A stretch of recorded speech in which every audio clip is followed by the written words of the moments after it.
日照的旅游旺季要来了，劝你来日照之前一定要做攻略，让你少踩很多坑。来日照到底该怎么玩、住哪儿、去哪儿吃，一条视频给你安排明白。首先，日照有226公里的海岸线，景点有沿海分布，海边其实都差不多，真的不用都去这几个有代表性的就行。万平口指定人挤人，如果你非要来，求你别扎堆1号门，往北走2号门有个看海的咖啡店，很舒服。3号门还有很多拍照打卡点，小姐姐扎堆的就是这里景美人美。再往北走就是太公岛牡蛎公园，免费赶海的好地方，螃蟹、蛤蜊、海星还是不少的。再往北导航阳光海岸2号停车场，出门就是超火的拍照基地你们刷到的辣舞大树杈、擎天墙、我在日照很想你等等等等，随手一拍称霸朋友圈。再往北去到日照海滨国家森林公园，森林与大海的结合，想去森林的直接走2号门，在森林里露营骑行，感受天然氧吧的美丽。绿叶仙踪也藏在这里2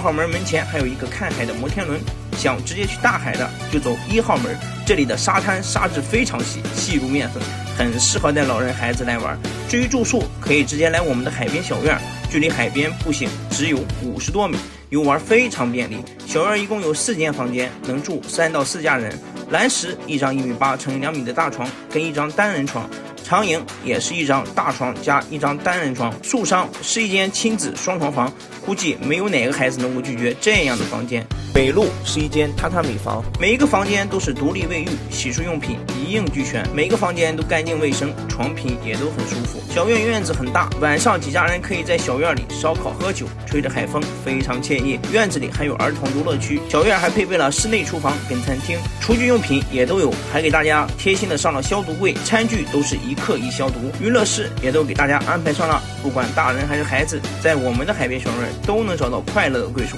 怎么样？这个夏天来我们海边小院度假吧，我在日照等你哦。